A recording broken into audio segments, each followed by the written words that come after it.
Welcome to the second edition of the e4m Health Communication Conference.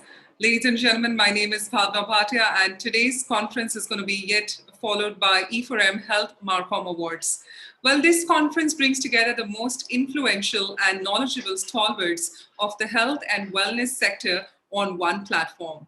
The theme of the conference this year is Marketing, Communications, and Brand Empathy in the Time of a Pandemic. Well, I'd request everyone to tweet with our hashtag E4MHCC as one word. Well, today, Exchange for Media is thrilled to have an esteemed panel of speakers who will share their thoughts on different topics.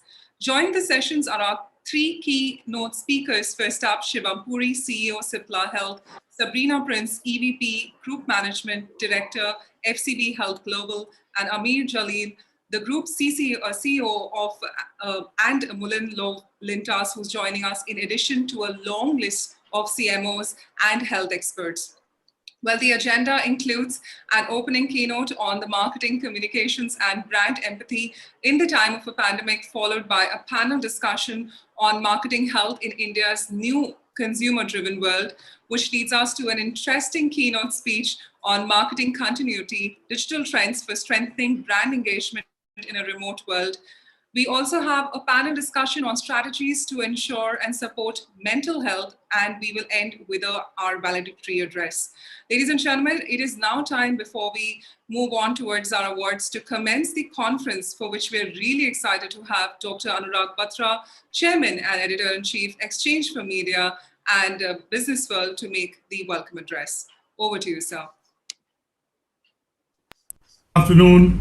Welcome today on a very auspicious event. We're celebrating the fraternity that needs to be celebrated most, the healthcare fraternity. I know 1st July is the Doctor's Day.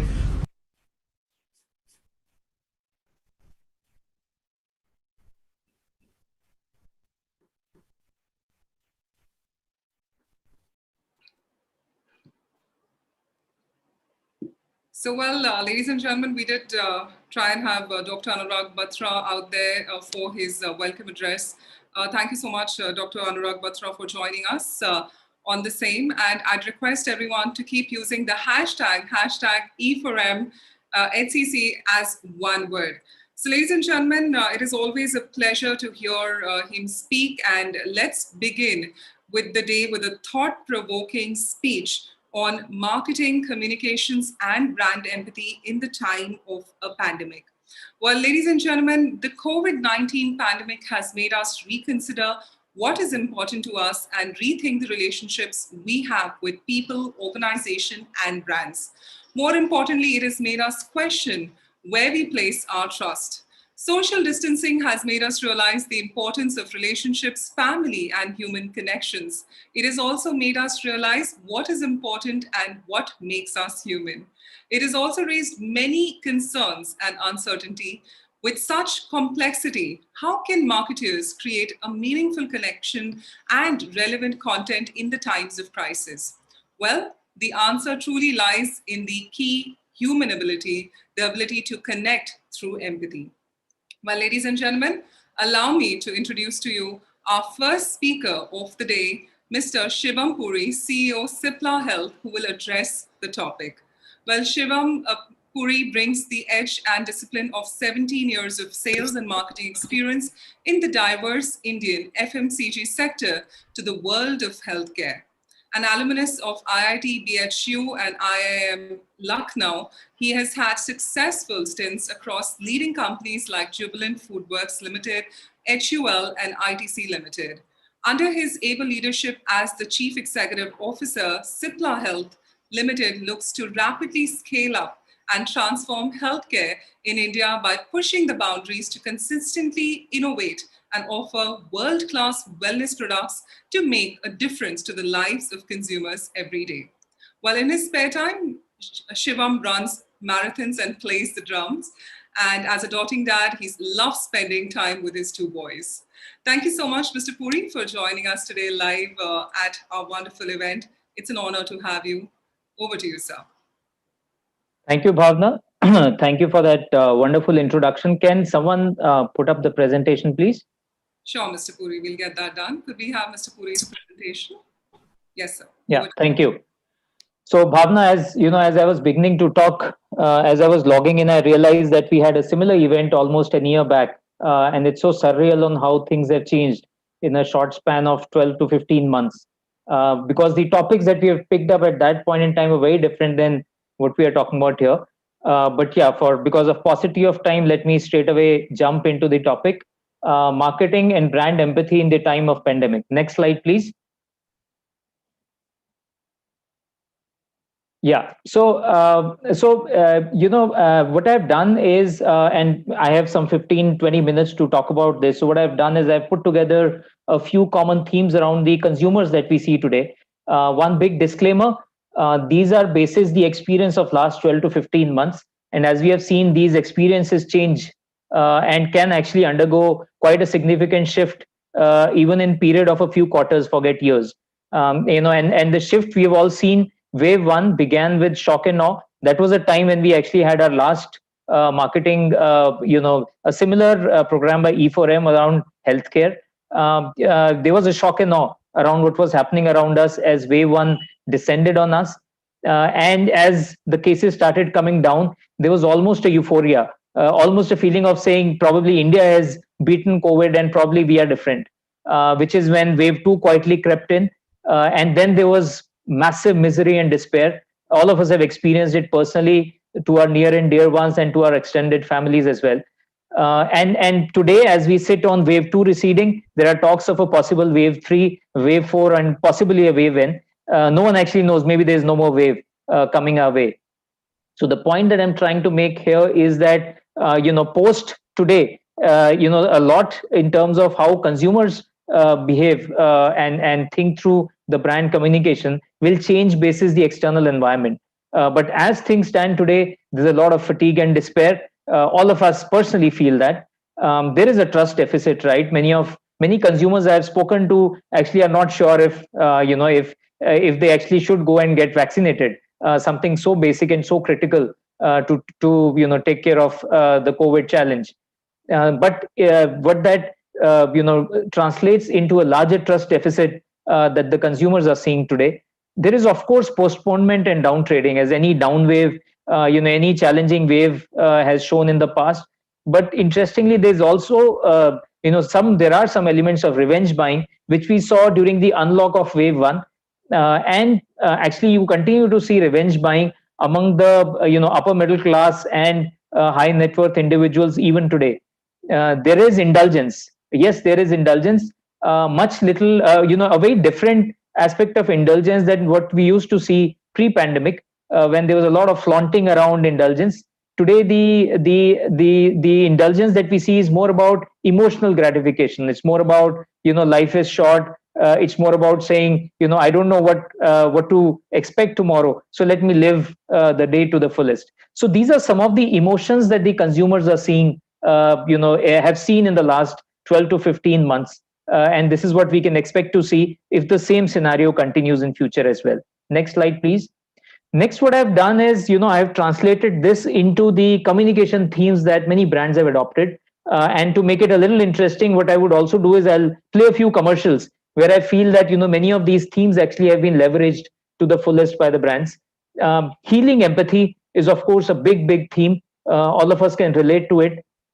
When you're broken and when you're down, nothing works as well as a healing tonality, and empathetic outlook of a brand.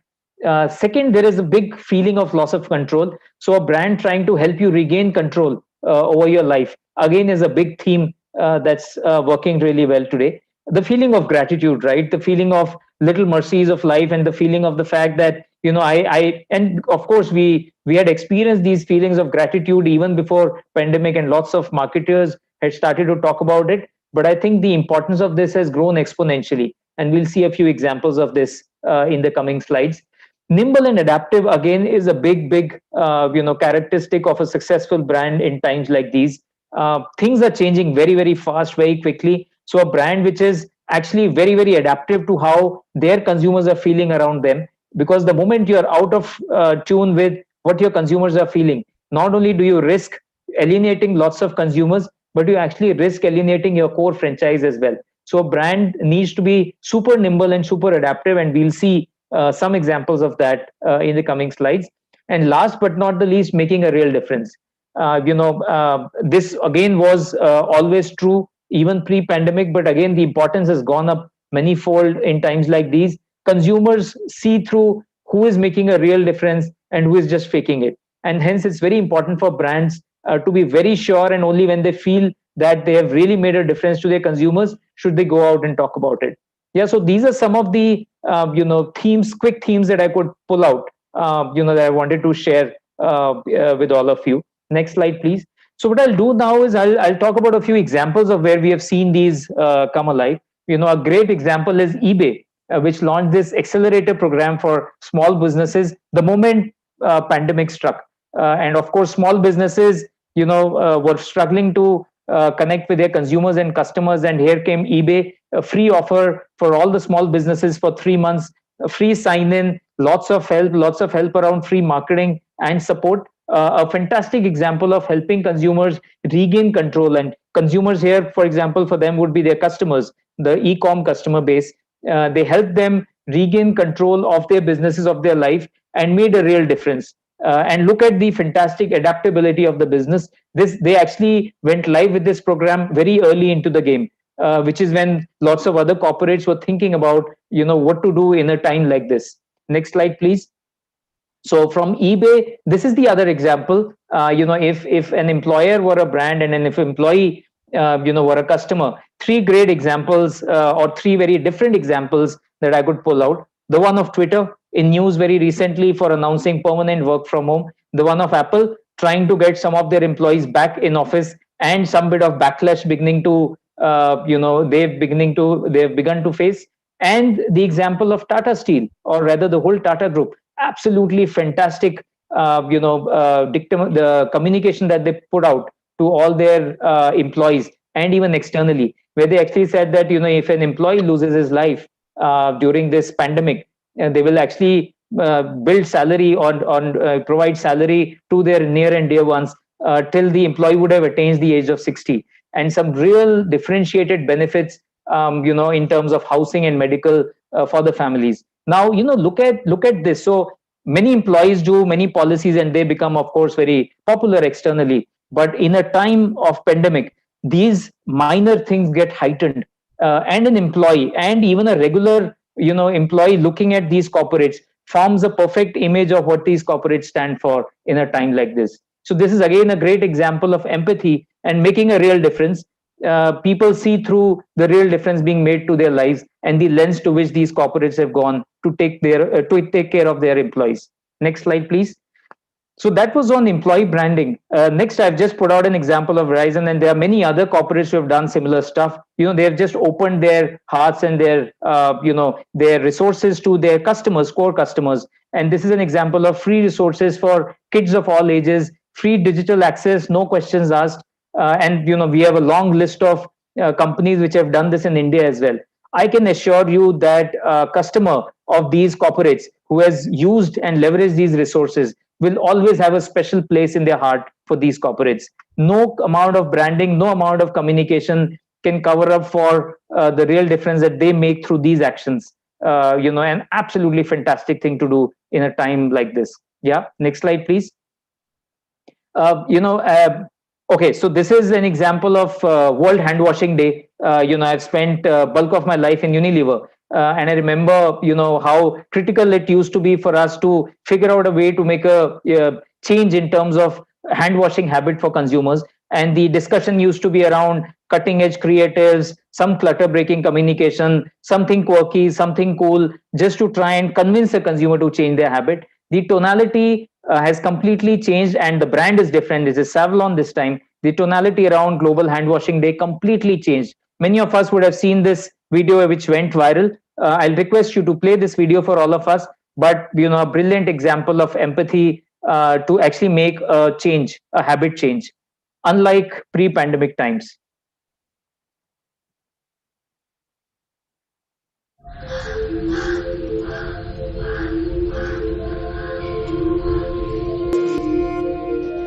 हाय, मैं स्वप्ना। बचपन से मुझे painting करना बहुत अच्छा लगता था। मेरी पेंटिंग्स को देखकर लोग मेरी हमेशा तारीफ करते हैं, बोलते हैं मेरा टैलेंट और मैं बहुत स्पेशल हैं। शायद आप में से कई लोगों से मैं बेटर पेंटर हूँ, पर उसके अलावा मैं बिल्कुल आप जैसी हूँ। मेरी सुबह भी शुरू होती है अलार्म क्लॉक के चिल्लाने से। आप जैसे ही मैं भी उठ के वापस थोड़ी देर सो जाती हूँ। चाय के बिना मेरा दिन भी शुरू नहीं होता। दोस्तों से बातें करती हूँ। मुझे भी तैयार होने में थोड़ा वक्त लगता है। ऑनलाइन रहने की आदत आजकल मुझे भी लग गई है।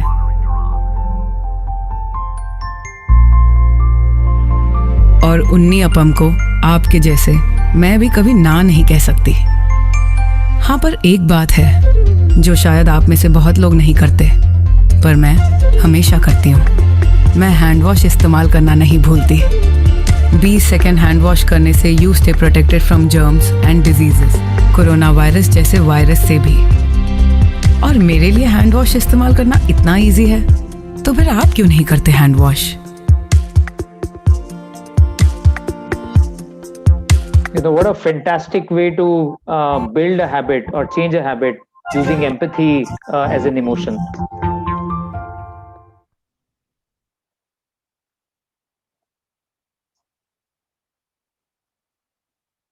Thank you.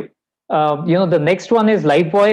Again, I picked this campaign up for not only the real difference that these campaigns, this string of campaigns have made, but also because of sheer adaptability of the campaigns.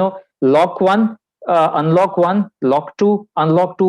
They actually were running different creatives and commercials, completely staying in sync with the mood of the nation, and because of which the acceptance of the communication was amazing. Second thing to note, the brand has gone to the background. It's more about public health messaging and communication, and which makes the brand so endearing to consumers. Can you play this commercial, please?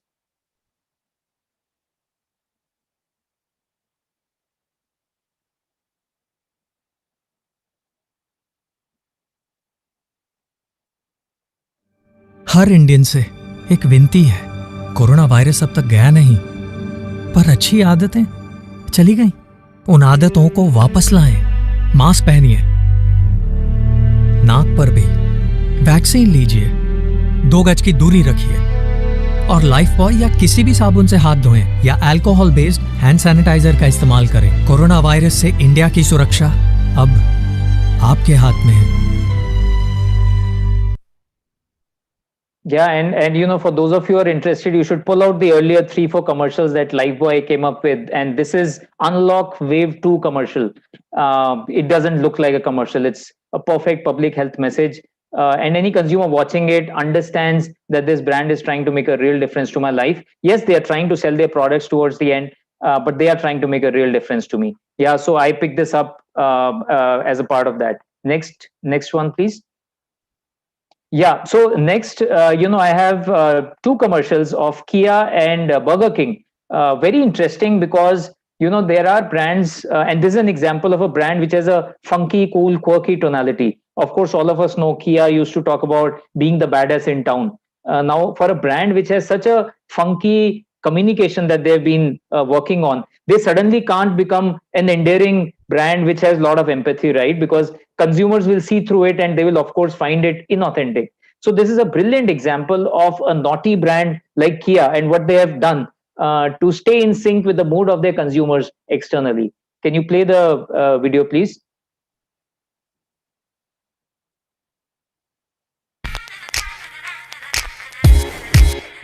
Hey, I'm sexy Mr. Brown, a prince who's just been crowned. I can brighten up your day, cause I'm so sunny. Hey, I'm sexy Mr. Brown, heading out to town. You can hate me all the way.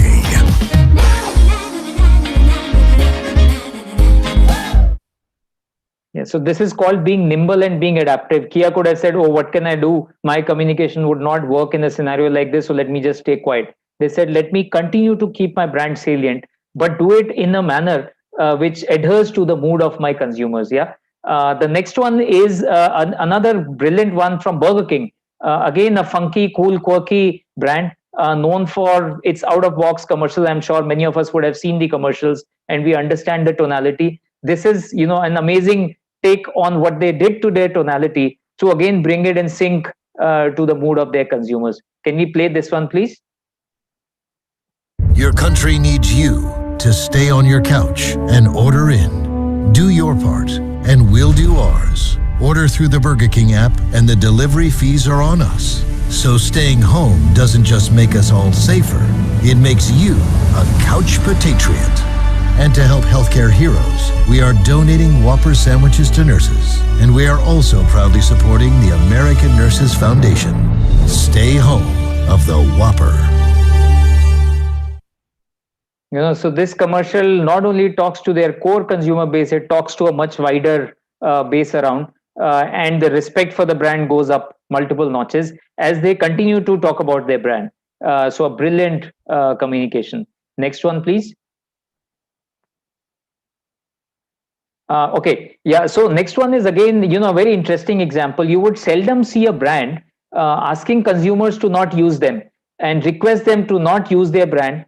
And become endearing to their consumers in the process. And the example here is of Uber. Of course, as the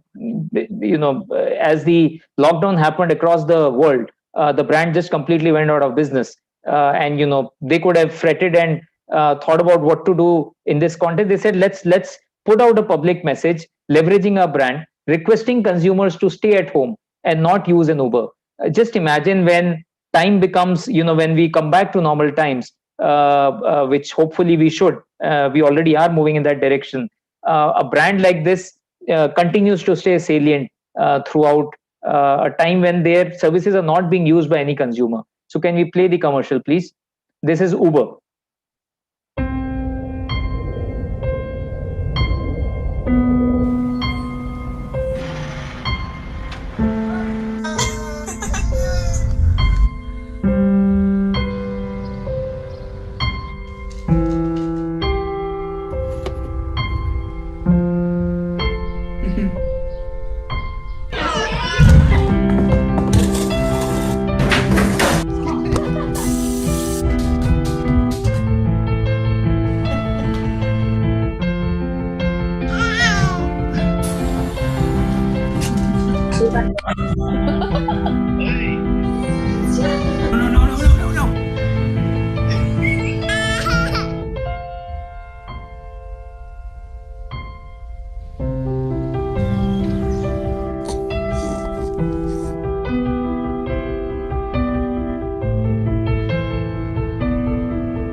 A great example of empathy, of making a real difference to consumers, of being in sync with the times.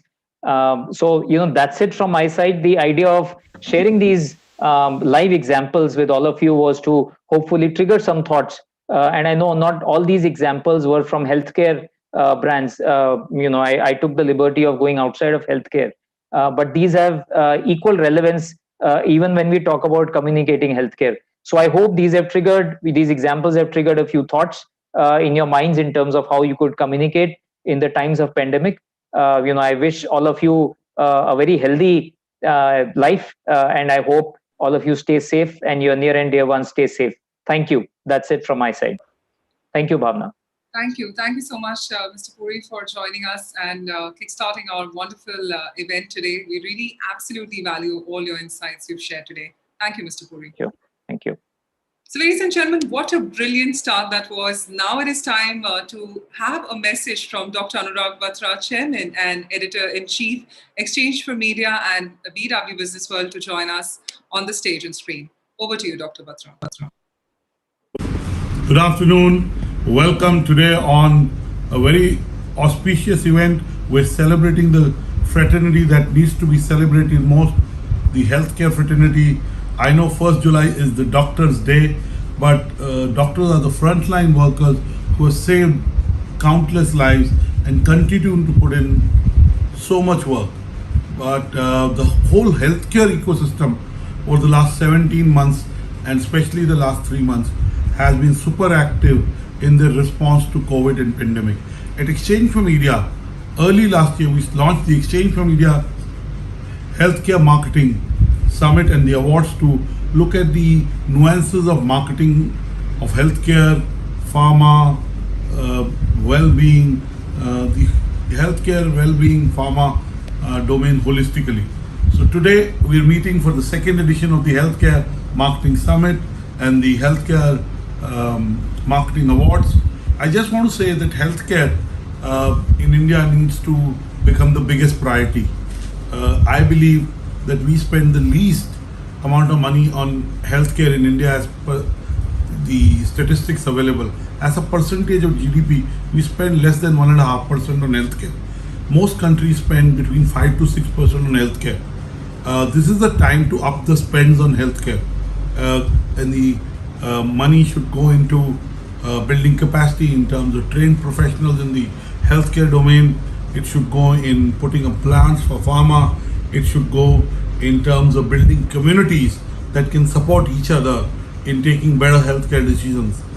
So really, the time to up the spends on healthcare has come now. And you know, the Healthcare Marketing Summit and Awards is a initiative to support the professionals, the communicators that are able to take the message which helps consumers in this regulated domain. So I wish all the winners who have won in the Healthcare Awards, the second edition, all the best.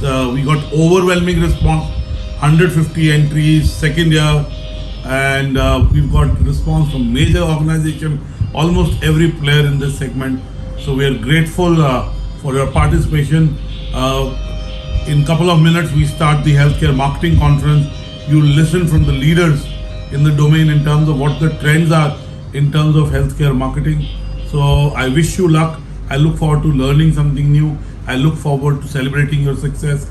And as I said, healthcare has to become the most important focus. For all of us individuals, healthcare and immunity has already become important. But as a nation, we need to spend more, celebrate our healthcare workers more, and everyone in the healthcare ecosystem who does a fabulous job of supporting each other and making sure the system works. So congratulations and welcome to the second edition of the Healthcare Marketing Summit and Awards. God bless you, stay safe, stay vaccinated, and I'm sure you'll continue to do well.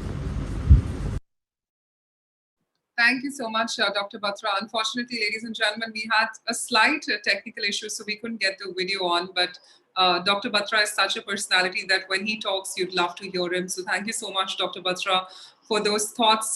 They will encourage everybody today who's viewing us and also who's going to be talking in some time. So thank you once again, Dr. Batra, for that. So ladies and gentlemen, as he rightly said, there's a great day planned ahead. And we just had Shivam Puri, CEO Cipla Health, who shared his bright ideas on the topic. And now, ladies and gentlemen, it is time to move on to our next topic, which is marketing health in India's new consumer-driven world. Firstly, we hope you all are having a great time today at our wonderful event.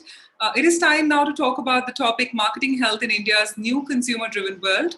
The growing economic prosperity largely depends on the health sector by the central and the state governments, availability of digital technologies and data, bolstered by the wave of coming on age millennials taking a self-actualized approach to healthcare, are all influencing a dynamic shift in the way brands need to approach their audiences. No longer is simply guiding a buyer through the sales funnel and intermittently managing the relationship acceptable. Consumers now have to have the control, the awareness, and the tools to influence their own decisions more than ever before. In today's marketing landscape, it is indeed essential for brands to provide their consumers with memorable experiences that inform, delight, and foster an emotional connection, especially within an industry as emotionally driven as healthcare. So ladies and gentlemen, it is my honor to introduce to you our esteemed speakers on this panel. First up, Ms. Smita Murarka, CMO Duroflex. Thank you so much, Smita, for joining us today. Thank you, Bhavna. We do have Ms. Suman Verma, CMO Hamdard, who's joining us. Thank you so much, Ms. Verma, for joining us today. We also Hi, thank you. Pleasure having you here, ma'am. We also have Ms. Darshana Shah, Senior VP Marketing, Aditya Birla Health Insurance. Thank you so much for joining us today. Hi, thank you, Bhavna. Hi, everybody. Pleasure having you, ma'am. We also have Ms. Nikki Gupta, co-founder of Teamwork Communications Group. Thank you so much, Ms. Gupta, for joining us today. Thanks, Bhavna. Thank you. Nice to be here. Pleasure. And ladies and gentlemen, introducing you to the session chair, Ms. Tasmai Laha Roy, editor, e4m. Thank you so much for joining us today, Ms. Roy. Thank you. Thank you, Bhavna. Thank you for the introductions. Pleasure. So, ladies and gentlemen, with such eminent personalities on your stage and screen, it is now time to give in the live baton to Ms. Roy to take it forth with her eminent panel. Over to you.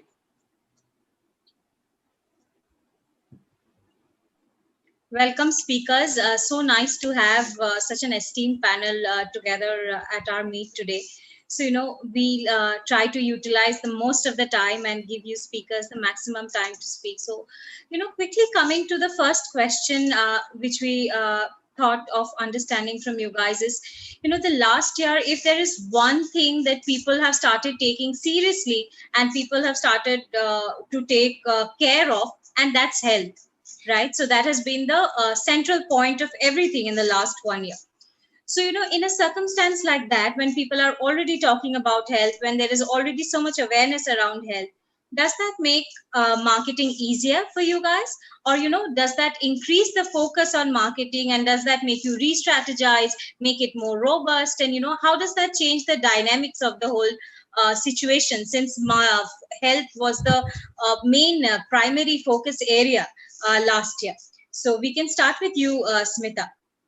Great. Thanks, Tasmai, and thanks, Exchange for Media, for doing this and giving this whole focus to health.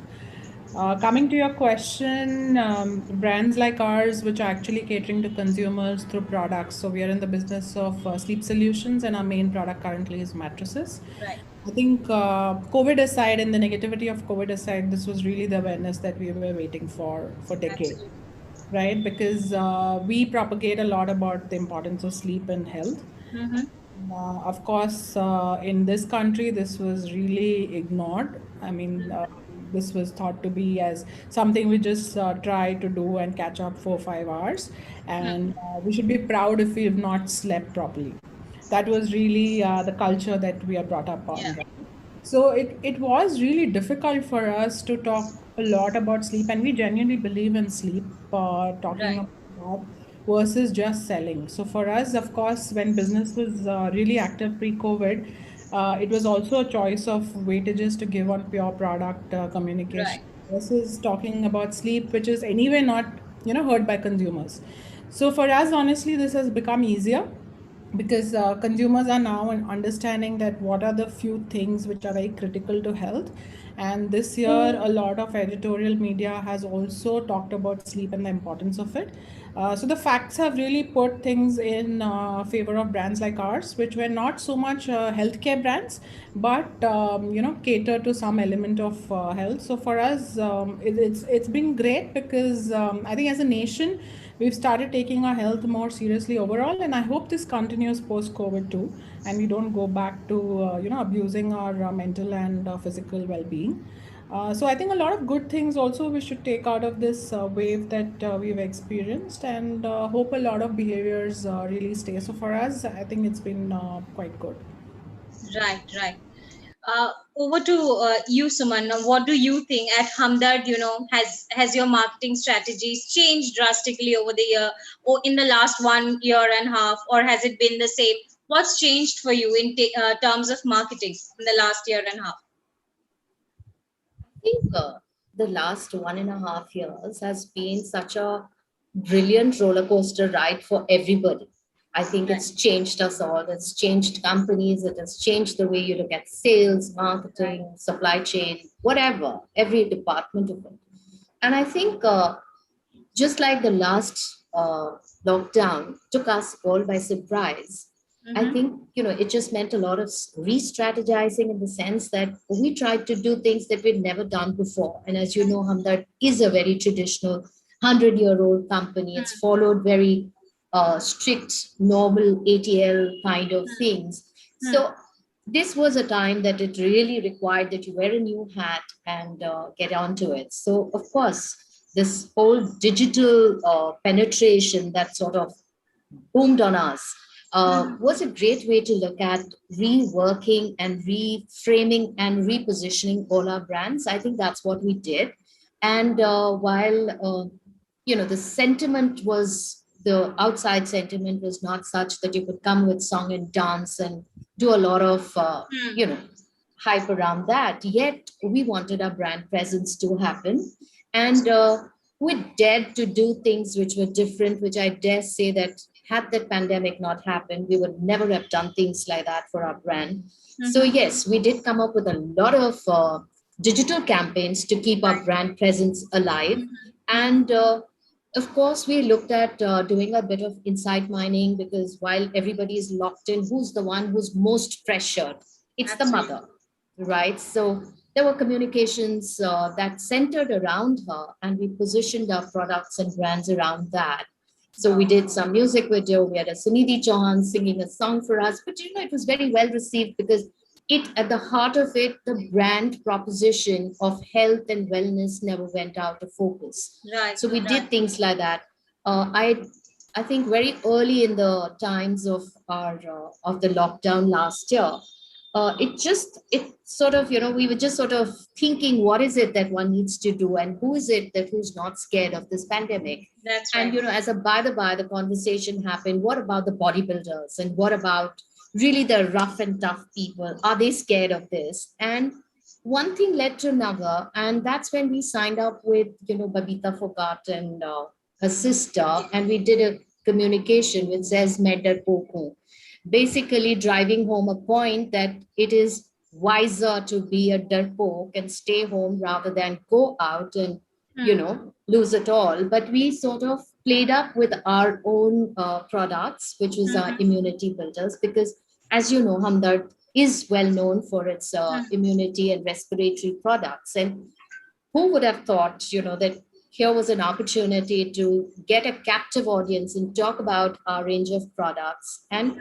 I think we were well received at that stage as well.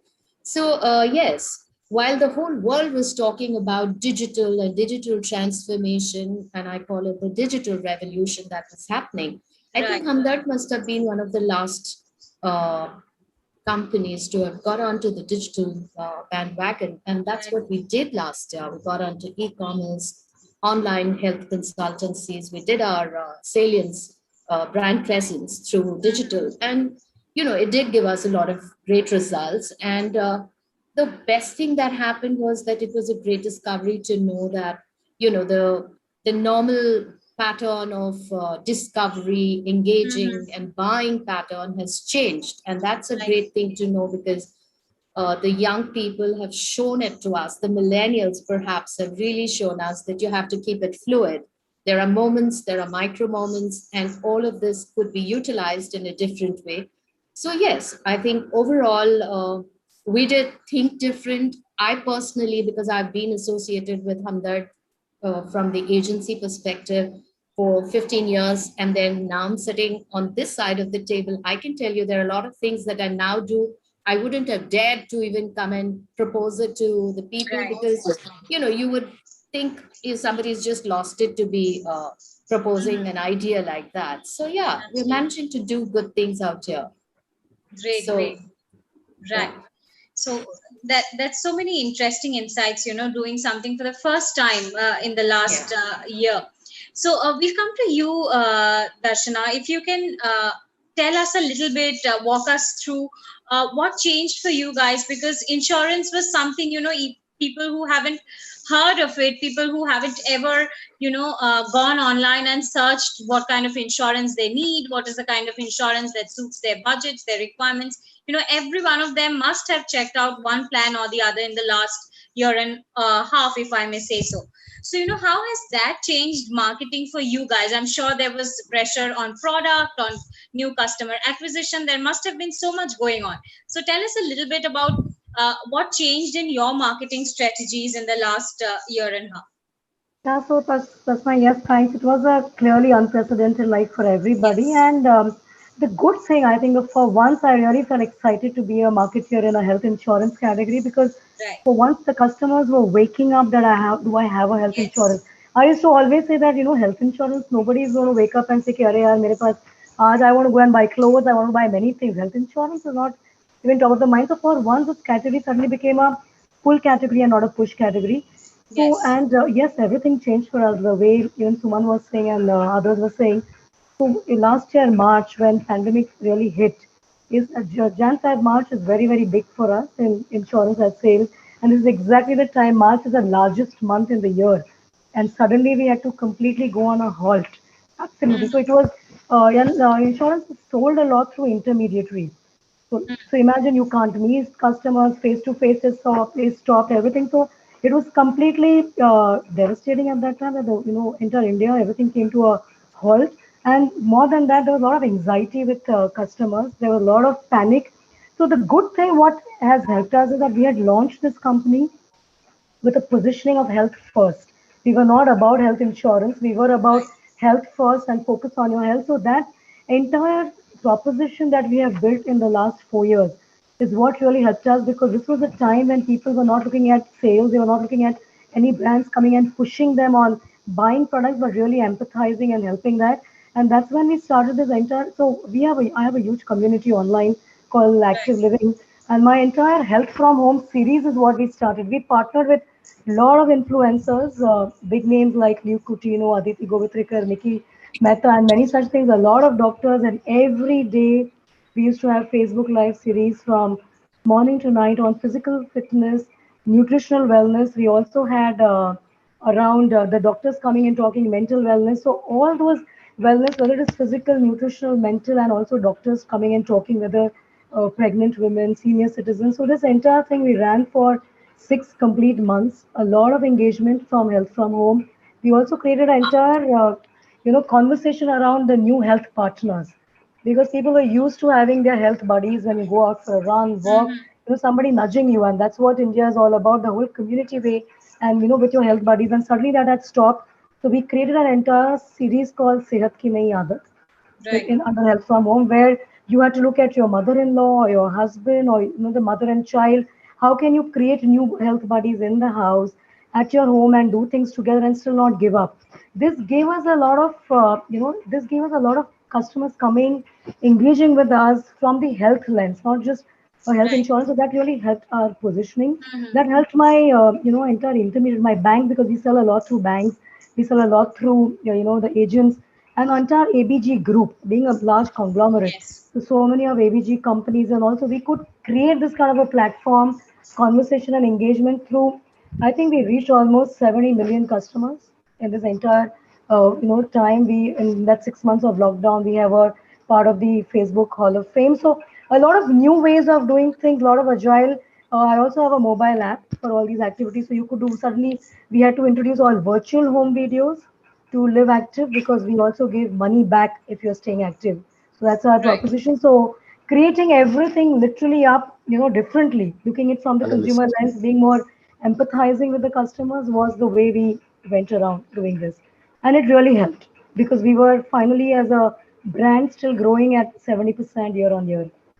So that's the kind of, yes. And health has been the focus, no doubt. Right.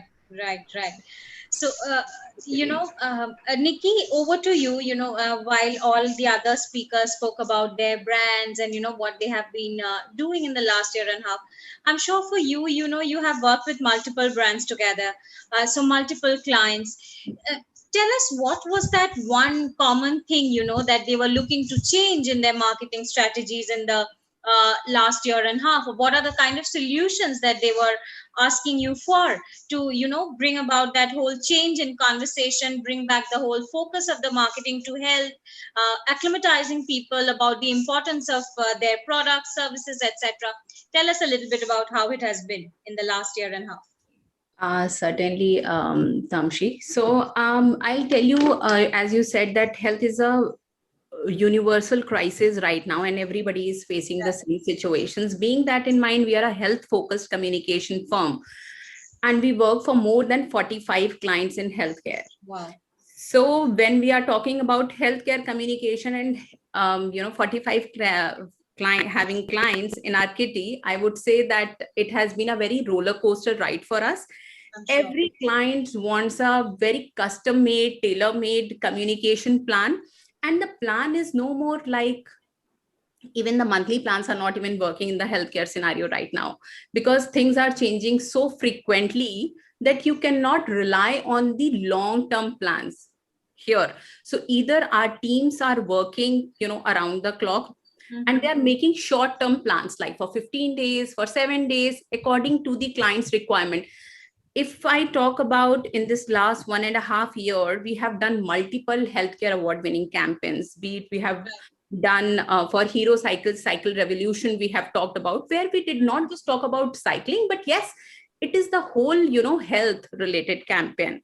It was not just the focus on cycling, but yes, it was related to the health. We are working for Apollo Telehealth. So how the telehealth is, because of this pandemic, people are not going for physical, consultation. Everybody is opting for online consultation. So we created,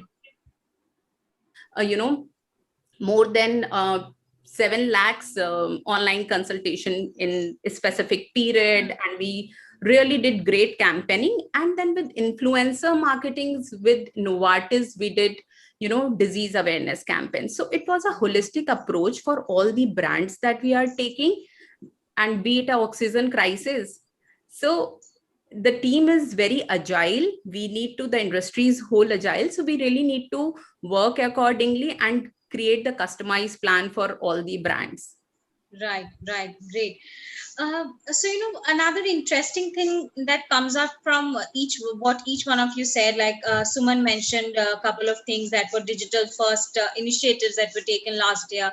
Darshana mentioned so many interesting things that happened online last year. So, there is one common thing that happened across board for all marketers, irrespective of their sectors, that, content became a very important part of marketing, right? Even brands that were never present online came online to, kind of carry on a certain piece of communication, which was done through interesting content, which was either to grab the attention of the people, because a lot of people were going online, either on their smartphones, TVs, other devices. So content became a very huge and important part of the communications that brands sent out.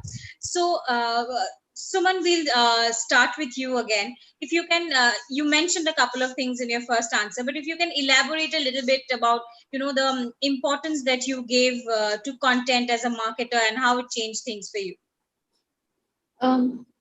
My biggest issue in hand has been that all our brands are 70 plus years old. And, a lot of people would turn around and say, oh my God, but it's so traditional.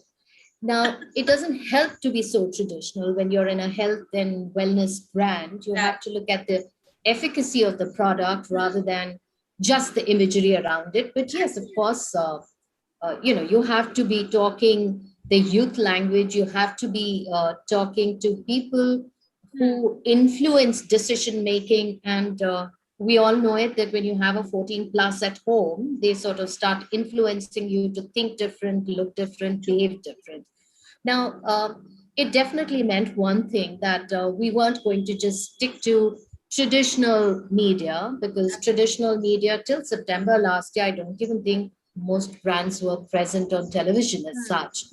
So while we were enjoying the little fame that we had got from the digital world, we decided that we would dial down the age of the brand by taking on what really sort of resonates with the consumers today, and our consumers being that 18 to 21 that we wanted to talk. And if I specifically look at a brand like Safi, which is all about anti-acne, and that's the age that you really want to be talking to. Absolutely. So it definitely made sense that you get onto content as well, because when we made our digital films, they're very different. They're very unlike I got acne. None of those stories are there. There's no brand window that you talk about blood purification. So we really took on to a little higher level, and we brought in, let's say, mini celebrities, in the sense that people who are super achievers from different walks of life. And we use them as the core narrative people. Right. Then we went on to Brute platform. So Brute, as we all know, has its own engaging way of talking. So Absolutely. we came up with 3 of our films on Safi as a content, and I think it really, really sort of was so well received. And what is interesting, I think what's amazing is that today radio comes up with content. Today you have digital platforms of other publications who give you great content, and of course you can't be so far removed if you don't get onto today's bandwagon and have influencer marketing. So we looked at all of that, whether they were in Instagram, whether it was in LBB platform, which launches new products and stuff. So I really think that, even if I may say so, for me, it was a great learning experience as as a marketing person, trying to look at how much more new things that I can come up with, which is going to engage with the clients, with the consumers in a way which is, the content has to be sticky for the brand to stay in your mind, right? So it had to be relevant, it had to be completely in sync, and Yes. I wanted it to be talked about. So there was an element of virality that sort of came with it. So yeah, I think it did great things for us. So content now is definitely something that we specifically focus on building as we go into the, out of the second wave, preempting the third wave, and then trying to strategize and say, what more? Right, absolutely. Smita, I would want to understand the same thing from you as well. Any content around sleep sounds like an amazing idea to me. But I'm sure as a brand, you must have also had a content plan, because everybody's talking about content these days. So what is it that you did around that, if at all you did something around content in this time? So we did a lot around content, and actually that Yes. was really pivotal for us. That was the differentiating factor among everybody else in this category and our peers as competition. So before COVID, as I was telling you, as a team, we were very passionate about sleep, which is beyond the product offering that we're giving. Unlike maybe Hamdard, which the product itself is very directly health and immunity. Yes. This, of course, was more about first educating on sleep, Yes. and then the products and of mattresses and what we. Right. So we make premium mattresses. We make doctor recommended mattresses. In a country where mattress itself, most of the purchase is unbranded, right? So you can imagine it was a very, very indirect conversation pre-COVID. But once COVID struck, we were ready. We were ready with a lot of content, because as a team, we had been reading books. We were passionate about sleep. So we were ready with that. And last year, the first wave when it hit and there was complete lockdown, as a management, as teams, we didn't think twice, but we went all out, and we released a campaign on sleep for immunity. So it was there on TV, it was there on digital. We also got very active on social media and digital. We did things which no other brand in our category has done before. So we used a lot of influencers to talk about fitness, health, how you should build a sleep routine. So and last year, during the first wave, there was a lot of stickiness on influencers and live videos, because people were generally upbeat even though there was a lockdown, and they were ready to embrace new things, right? If you all remember, there was a lot of cooking that all of us did, and similarly fitness. So a lot of people were quite upbeat, and it worked really brilliantly for us. We once business became normal, we did not look back, and we said content on sleep has to still stay. We really need to balance it out along with business content, which is around product selling offers. Plus, we need to continue on sleep. So sleep was always a equal kind of a conversation on our social media platforms. So even just before the second wave, we had one of the largest properties, IP properties, Sounds of Sleep, which I don't know if you all have heard, but it became quite viral organically.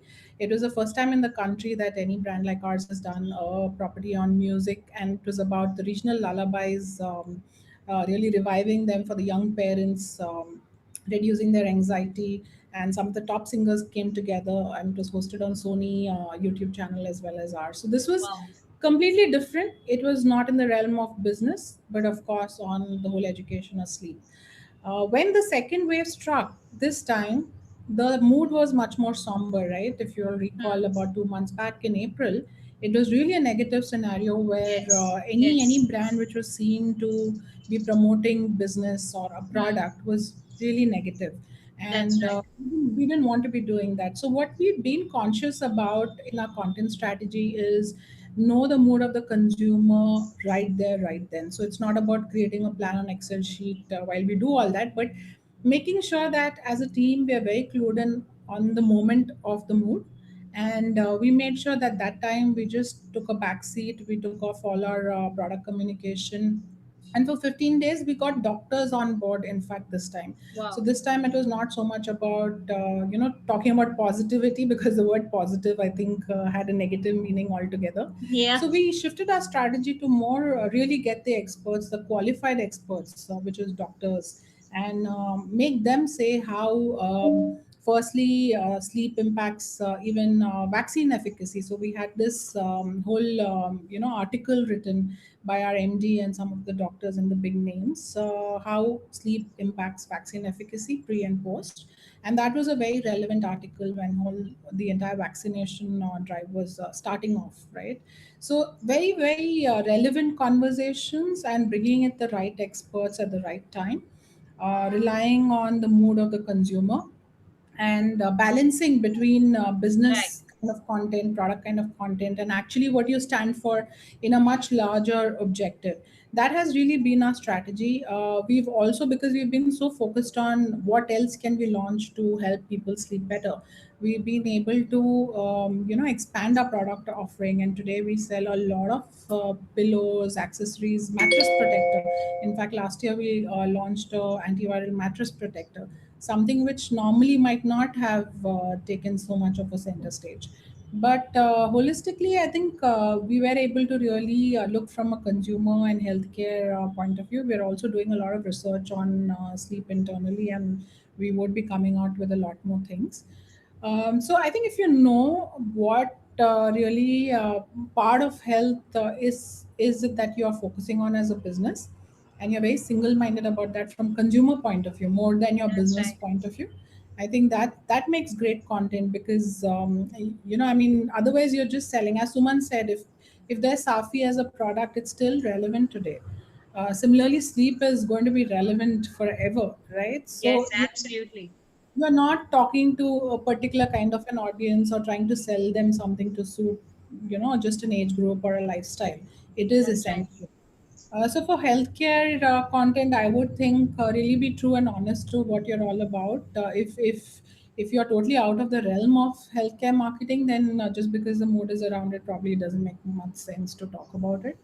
But luckily for all of us on this panel, it is something that we are strongly focused on. So content comes naturally. Absolutely. It's so interesting, Smita, after having heard you about so much content that you did around sleep, I now feel that I deserve so much more sleep. So yeah, I'm sure that's the kind of message we're trying to drive home through the content, that it's effective, and the consumer realize that, this is the kind of product they need, or this is something that they've been missing out on. So I'll ask you, Darshana, you've already mentioned the interesting things about working with influencers, etc. Tell us that healthcare is something like all our other speakers are also mentioning, that we don't know what kind of, if it's clothes that you're selling, if it's something jazzy that you're selling, that there's a certain kind of content that you're expecting from these products. But healthcare is something we are not sure that what is the kind of content that we would see that would have a stickiness factor to it, that people would come back to it. And also content around healthcare can also go viral, like we have heard our other speakers talk about. So tell us a little bit that how did you manage to keep these content different, yet making sense for your product and your brand value, and also reaching out to the right set of audience? Yeah, so see, for us, first thing, let me talk about the category. This category has always been called as Mediclaim and not health insurance. That's how people still think, and that's actually nothing but the PSU product. So that was when we launched only by itself. That was a change we wanted to bring. That we wanted to focus on health insurance and that also on health and health insurance. So which is where we had always started our journey. It's just that last year, this year and a half, it's really amplified. So when you talk about, like I said, I already had started with a community and it was very small, like 2.5 years back, I only had 65,000 customers coming in. And in the community, which we call active living, physical fitness, nutritional fitness, mental fitness, and lifestyle conditions. Because these are the nuggets of if you have diabetes, if you and India is a world diabetes capital. So diabetes, if you have asthma, hypertension, blood pressure. So this is all that we also cover in our product. If you're staying healthy, like I said, we give you 100% of your premium back in the wallet, and you can actually literally make the product free. So with this kind of a promise that we are in the journey, health and driving engagement, because again, health insurance is a buy and forget category. You don't want to buy the product and obviously use it because you don't want to get hospitalized. So you are going to keep it in your locker and don't. So everything changed last year.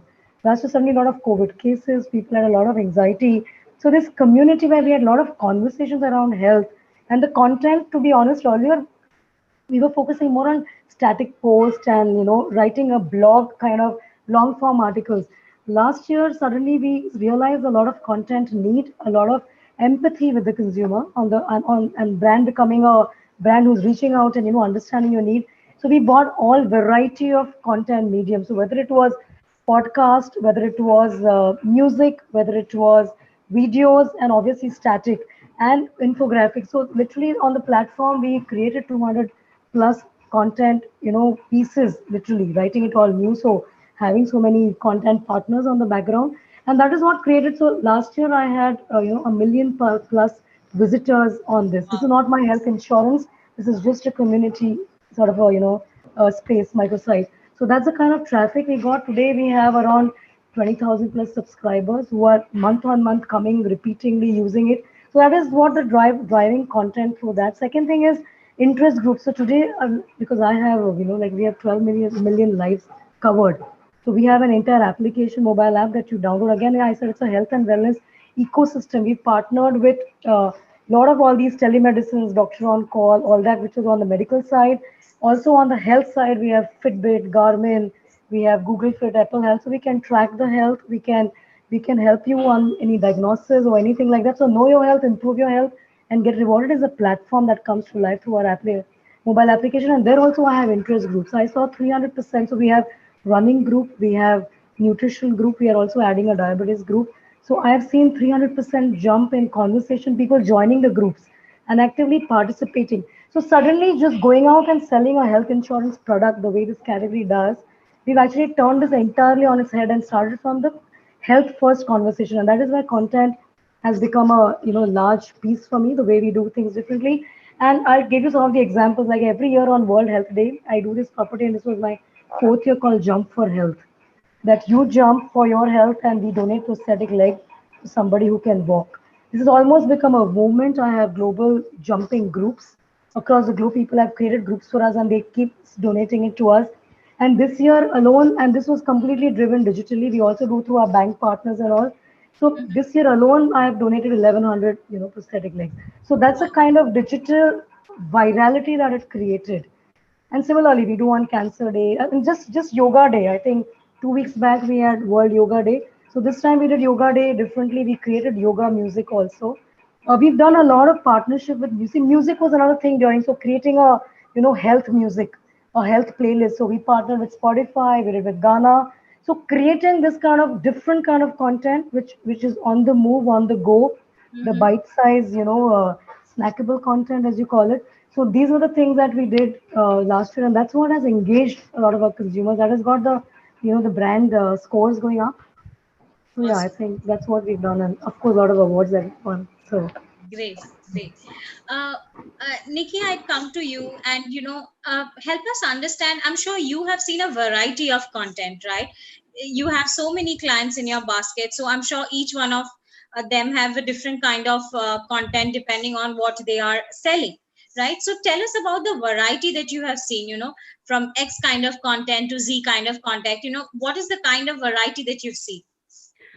Okay, so I would like to start with this, the importance of content in healthcare. So, just a small thing, when it comes to the healthcare is communication is a very serious business. It's not like a lifestyle, because it is related to your life and death. So of course, the whole, the focus goes on the quality of the content, the importance, the how trustworthy is your content, how informative is your content. So these are the things that we really need to work around when we are working on the content. You cannot create any content like any launches simple.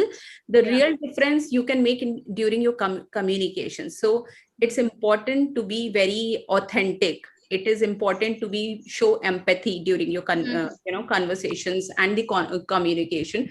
So when it comes to the content, we have seen the variety, as I mentioned about, be it when the first lockdown started, nobody was aware about the what we are going to do. To be very frank, the brands were not aware. Everybody was just moving what media was talking about.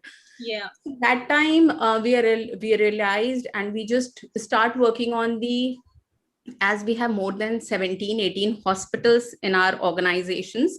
So we started giving information and talking about more on the current news, the hard news, which media is looking for. Either it's on the immunity. Everybody wanted to boost their immunity that time. So the immunity was the key that time. At the same time, hospital beds and how many number of patients are increasing.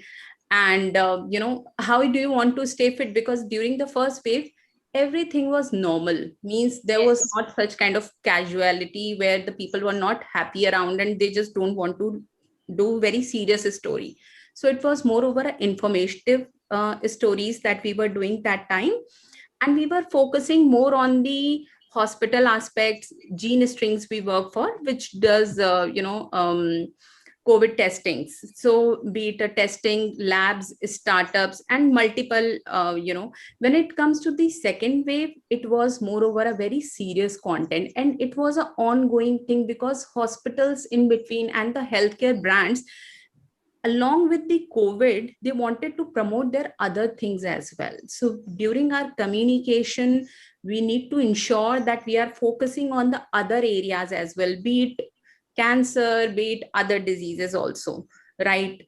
So we were focusing and taking the holistic approach and, publicizing and communicating with the media in a very mindful manner with the very trustworthy content. And you can see the mushrooming of the healthcare brands when it comes to the immunity booster, because everybody was running after immunity.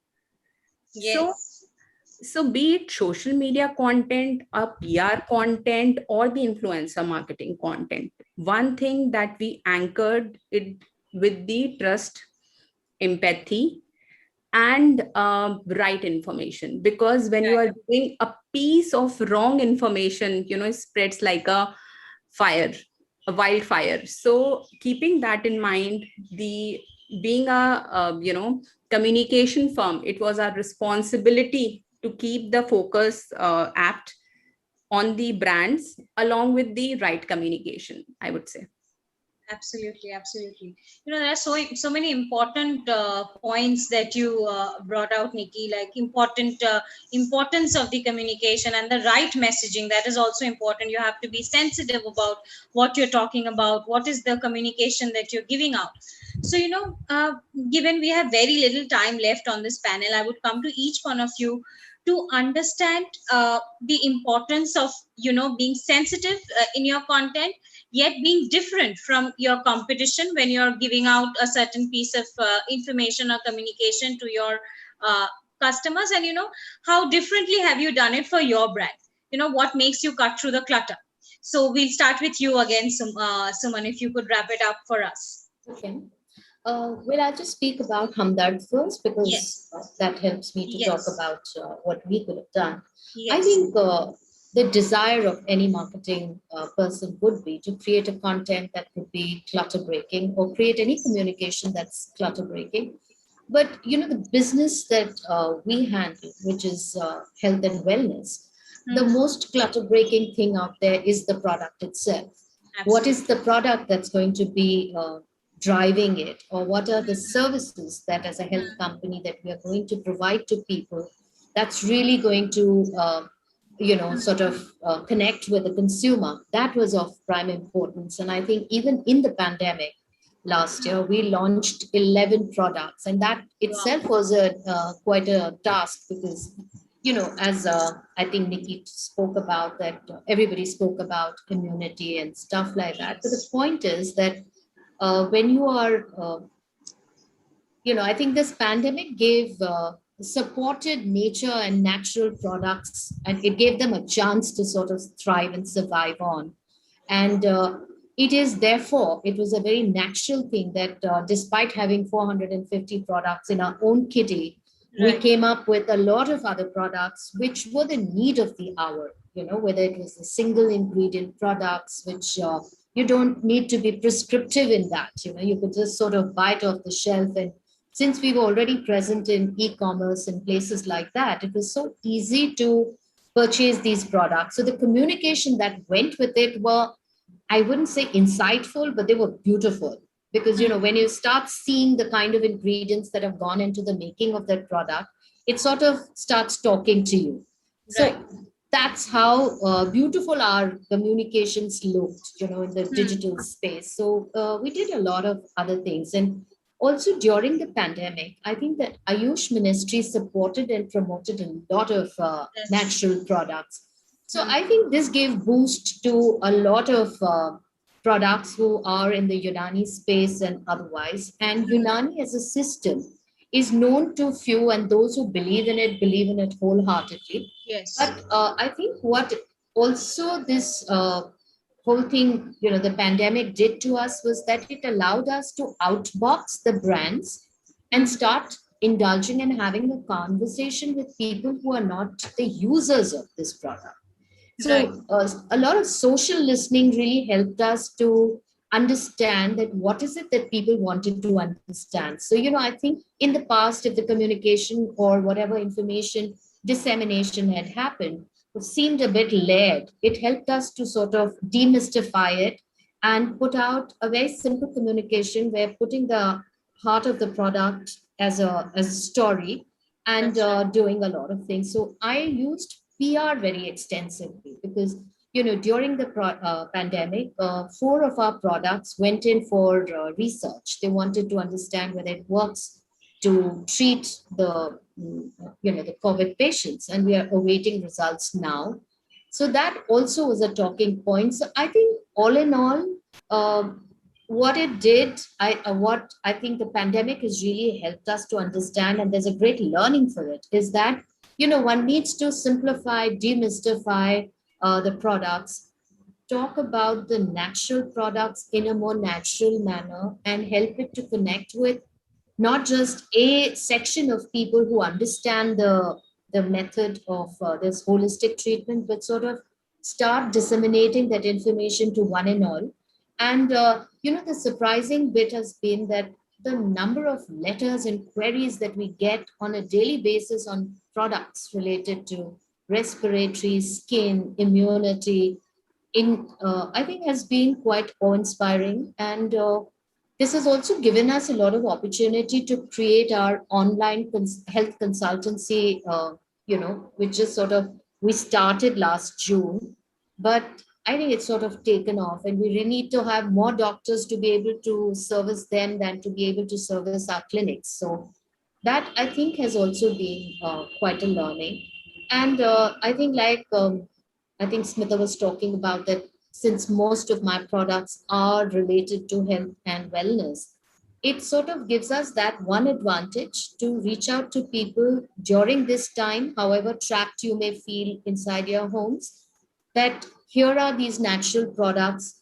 It's going to have a better effect on your lifestyle rather than, popping a lot of other kind of medicines which can have side effects, because these have no side effects. So, yeah, I think that's a great learning in all of this. Right. Smita, I'll quickly come over to, picking up exactly from there. You did not have a product which is directly related to health, but again, it has a deep relevance in the whole system.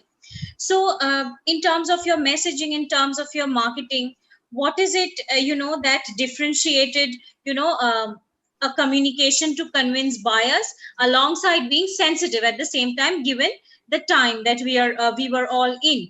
So, tell us about your key learnings and how you will do things differently from now on, or if things are changing for good for you, because we have all entered into a very weird phase and things are constantly changing. So yes, your wrapping up message, Smita. Yeah, I'd like to touch upon some fundamentals of Yes, marketing and why, even more, I'm sure a lot of people have realized, businesses have realized it's a very yes, relevant function still, budget or no budget, is that content, and the crux of it is what you do as a business, what you believe in, yes, what products you make, right? So and especially in the age of social media, which is very real. You can really separate the fake from the right, real story. You cannot faff anymore, unlike probably just a headline ad or just any other medium. So social media has made it more important that what you say has meaning and is consistent. yes, So before we can even have content marketing or really put out facts or figures over there, we should have done our homework. As I said, we already had a doctor recommended product range. yes, So mattresses, one of our leading mattress range, Duropedic, was recommended and certified by doctors. And this is something we did 2-3 years before, when we didn't know something like this is going to come in mainstream and it's going to become so important. But it happened because we genuinely as a team believe that products like this needs to come. We have a very strong innovation and research team even in the product division. So it cannot happen overnight that COVID strikes and tomorrow you reorganize your business to really focus on healthcare and products that impact it, right? You have to really breathe it from all functions. So product wise, we were already trying to make the most of the knowledge that we had and upgrade it, and have ranges which are more meaningful for consumers. On the other side, as I said earlier, we had already equipped ourselves. We were very passionate, and it flows from the top. So we were very passionate about sleep, and all of us, wantingly wanted to learn more about sleep. So internally, we had learning sessions. We had a lot of things which pre-COVID and during COVID it got strengthened, which help us all come out with nuances and facts about sleep. Which finally give us our content strategy, right? So some of these things, especially healthcare, especially serious topics like this, you cannot just have a creative idea, or you can just do some great content marketing which is very viral and move on to something else. It needs to be genuine, it needs to be honest, it needs to be human, it needs to connect with the other person who's listening to it. So it's a lot more nuanced, it's a lot more factual based. Of course, you layer that with your creativity, you layer that with your new way of projecting it. So sleep can be projected in multiple ways. That's what you bring to the table as a marketing team. But other than that, your whole business, your company, your product portfolio all need to talk the same language, and really be differentiated from the rest of the pack.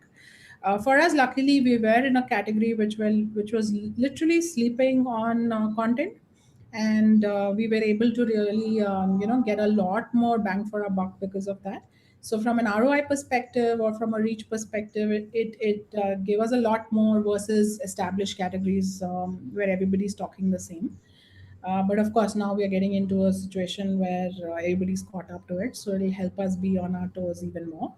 But yeah, I mean, combined with a category that was not so actively talking about the topic that we should have, which is sleep collectively so much, it really gave us a strong edge. But the bullseye need for good content is your business and your product portfolio being around it consistently. So that's really the starting point. right. Thank you so much, speakers. It was such an interesting session to hear all of you. Thank you so much for joining us. Thanks. Thank you. Thank you. Thank you for having us. Thank you. Thank you. Ladies and gentlemen, what an incredible panel discussion that was. These were all talking on our topic, marketing health in India's new consumer-driven world. What an excellent discussion that was. Thank you once again to all our speakers. While we move on to our next session, I'd just like to remind our audience on tweeting with our hashtag E4m HCC as one word. Well, ladies and gentlemen, it is now time to move on to the next keynote for today, which is on marketing continuity, digital trends for strengthening brand engagement in a remote world, by Sabrina Prince, EVP, Group Management Director, FCB Health Global.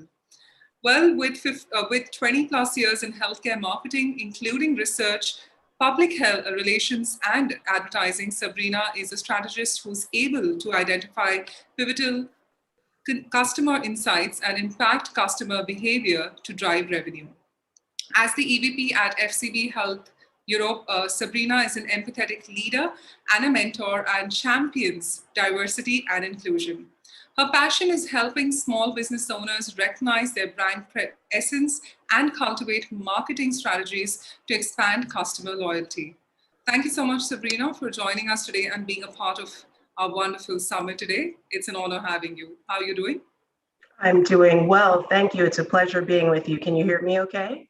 Yes, absolutely fine. So with this, Sabrina, I hand it over to you. Thank you for joining. Perfect. Thank you so much. And if you can share the presentation. Sure, I'll get the team to do that. Could we have a presentation? Yes, right there. Over to you. Awesome. So amazing speakers that we've had thus far, talking a lot about brand engagement and their strategies and empathy. My presentation may be a bit more educational and applied in focus. Obviously, as you know, the theme is digital trends for strengthening brand engagement in a remote world. But really what I want to focus in on specifically is the importance of customer platform, next slide, customer data platforms. Next slide, please. Could we have it's not moving forward for me. Yeah, just a second, Sabrina. No worries. Over to you. There we go, cool. All right, so again, focusing on the importance of customer data platforms. So to frame our conversation, next slide, I'd like to take us a year back to the beginning of the pandemic, which I know may not be a place we all want to go to, but this was an interesting survey by Statistica on the online behavior of consumers in the US around that March 2020 timeframe. And the website of Centers for Disease Control and Prevention, cdc.gov, was the most popular governmental web domain in the US in March 2020, with almost 432 million digital visits. The majority of the American population considers the CDC the most trustworthy source of information on COVID-19. CDC.gov recorded over 934 million page views in that month alone. In stark contrast, social media was considered the least trustworthy source of information on the coronavirus outbreak, according to the same March survey. So what does this tell us? I mean, the unfortunate truth is that we live in a world of information overload and of mistrust of politicians, sometimes scientists, and on occasion each other. And this reality has forced internet users to cut out the middleman and really turn directly to the source. And this places a big responsibility on healthcare marketers to be a resource for unbiased information, providing that unbiased information in a way that is authentic to the consumer, as you've heard from the previous speakers, relies heavily on security and the integrity of the data that the marketing team is able to consume and collect. Next slide. Obviously, we know that delivering the best customer experience is a core goal for most companies. And in order to do so, we need to understand and collect data about our customers and how they interact with our promotional materials. Our clients, you, marketers, may be using a variety of digital platforms to capture these customer interactions, like Google Analytics for websites or Adobe Analytics for any sort of customer campaigns you may have, or for specific HCP to rep interactions, we may be collecting that in Salesforce. All of this makes complete sense, but what this does and what this data, what this results in is that the data is collected in silos of information. And these silos limit the cohesive understanding of the customer. Next slide. That's where the concept of connected data comes in. Next slide. So in order to own the data and to ensure that we can deliver data-informed and solution-driven user experiences, it's really important for marketers to be able to manage and activate or act on that data in real time. And this is where a customer data platform, or CDP, helps to improve this engagement and those conversations. So what do I mean when I'm referring to a CDP?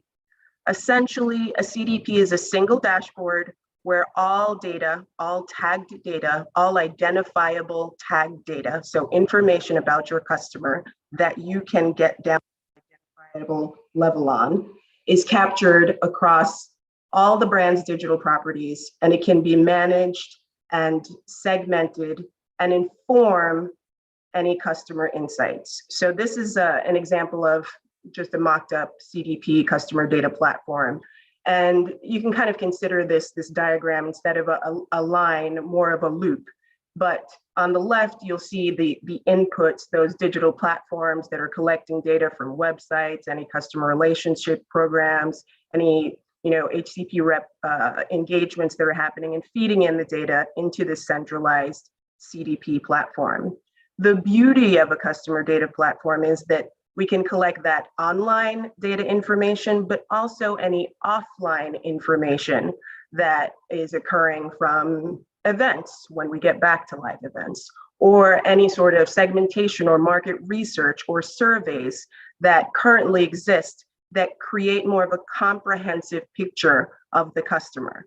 And what this does, or what a CDP does, is bring together all of that information from the disparate sources in a format that is easily digestible, actionable by the marketing team, so that they can collect it, it's standardized, they can learn about what the customer is doing, why the customer is doing it, and determine the best way to act on that, push that information back out for any lead generation or whatever the overall brand strategies are. Next slide. So why is this so important? Why should you care? Obviously, today's customers are assuming that your company knows them, that they remember them, that you know who they are, you know what they've done, you know what they want, basically that you can read their mind. They're having this sort of experience that feels authentic and almost like prescient by brands that aren't healthcare brands. They want to be loved. They expect the marketing company to serve relevant content based on their experiences, based on data. And marketers and marketing technologists know that gathering this data, acting on it in a unified way isn't easy. And we also know that internally, only a few companies have done this successfully. The rest of them, probably you, your clients, are battling with technology, strategies, budgets, organizations, staff skills, and a host of other obstacles to success. But customers don't really care about any of these issues. If you don't give them what they want, next slide, it's game over. They'll assume that you don't care about them, you don't understand them, and they'll take their business to somebody else, to the competitor, who they believe will treat them better. And it doesn't matter whether the competition or the other firms actually do treat them better or not. The fact is, once you've lost them, you'll have to fight twice as hard to get them back.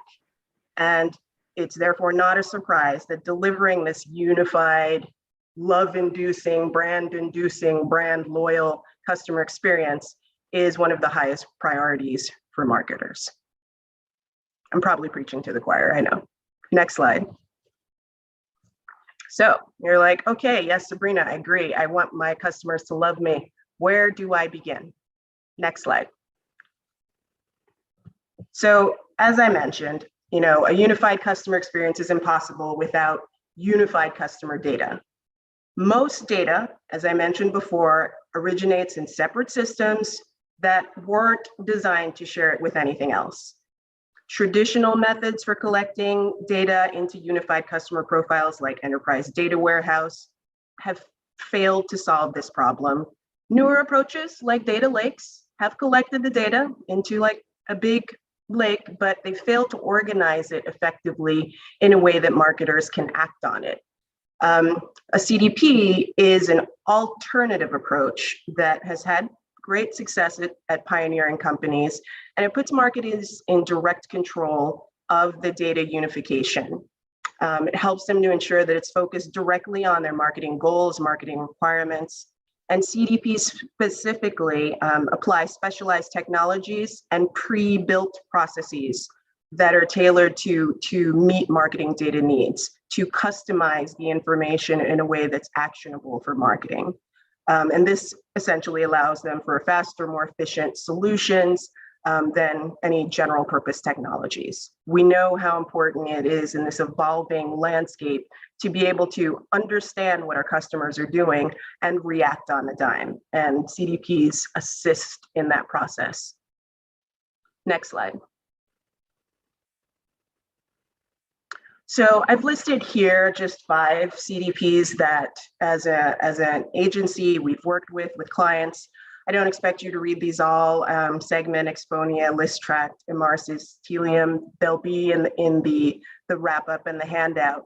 But these are CDP solutions that we found to be successful in really combining the data analytics, the platform in a way that is digestible with this unified view that allows marketers to really be able to understand and bring together their wealth of information online and offline to action in a real-time manner for their customers. So again, take a look at these at your leisure if this is an area that you're interested in exploring. Next slide. So, okay, you've hopefully figured out that you want to try using a customer data platform. You've got your technology together. Now you're ready to create this unified customer experience. So, diagram on the left is really just showing you a mock-up of what that would be. But on the right, I've listed 4 typical process questions that you would like to tackle as you're undertaking this effort. First, develop and align on your data strategy. Do you know who you're targeting? What do you need to know if you don't know that? Is there additional research that's needed? What's the behavior that you're trying to change in this customer along the customer journey, whether it's acquisition or trial or loyalty? Do you want them to tweet? What is that? Try to pen that down. And then determine your content strategy. Speakers before were talking about the amazing way that they've been using their content to motivate patients over the pandemic. Figuring out what your messages are, knowing your content strategy is imperative to be able to turn that information out to the customer based on their actions. I'm going to give you an example of how you can determine that content strategy soon to come. Now, assuming you've got your content strategy, it's really important to be able to be responsive. And the best way to do that is to leverage template-driven creative. So not recreating the wheel every time you need to communicate to your customer, whether it's on banners or posters, online or offline, but having that in a templated manner so that you can pick customer A, behavior B, message C, and organize it, get it out the door. And extremely important to constantly integrate analytics at every touch point, because unless you know the results of those efforts, we don't know how to improve, maximize, or change our strategies. Next slide. So this is just an example of being able to implement this that we've done for a brand, one of our clients, and their focus was really on leveraging data relevance to drive trial for these HCPs. And you see, of course, how they've used websites as the really foundational resource for information and pushing the physician to prescribe. That's sort of the action that is desired in that medium. For more long form messages, more in-depth information about dosing or anything that's related to safety. Usually that's delivered in any sort of email or direct mail campaign, but also how that could work on digital displays, whether it's virtual or live congresses or conferences. Next slide.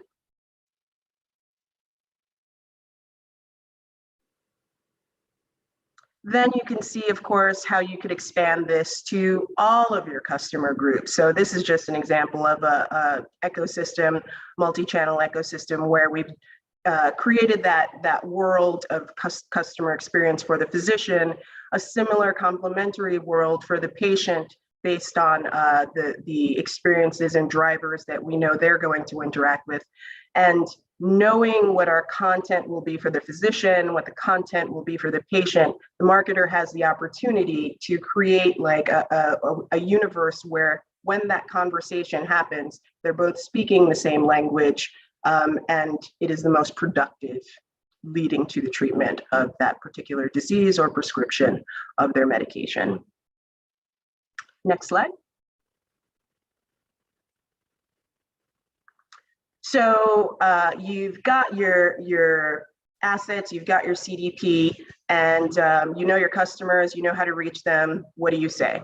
We talked about content strategy, and this is just an example just of a content workshop that we hold for clients often that really is focused on ensuring that all the messages across all your tactics within a specific tactic are working to achieve the goals that are aligned to your brand strategy. So a way this could work is that you could bring together an assortment of participants, whether they're medical people, marketing people, consumers, people who know your message, your messaging. Prioritize the audiences, your customer audiences, based on the impact that you think you can make with our messages, and really group those messages based on the ones that we feel can drive or move our customer towards the desired outcome. And what you end up with is like a matrix that kind of outlines the barriers that exist with your customer and the specific messages that would be needed to change that behavior. So again, would love to talk through how this could work with you in the future, but doing something like a content workshop or a card sorting workshop is actually what we call this, where you get all your messages onto cards, prioritize, identify the customer, is really a great way of aligning on your content strategy so that you can be nimble with your messaging across all of the various platforms or channels that are part of your marketing mix. Next slide. I talked about templated communications. Developing templated communications really allows you to cadence those messages that you prioritized when you did your content card sorting workshop. So you can cadence them by segment, and this is what really allows you to create that experience for the customer that feels dynamic. I'm on a website and I'm reading certain information, and then I move to another channel and I'm getting a similar information. It seems like the brand is following me. They understand me. They know my pivot points. All of this can be actioned in a way that feels intuitive to the customer when you can template out these communication vehicles. In this example, it's for a banner. Next slide.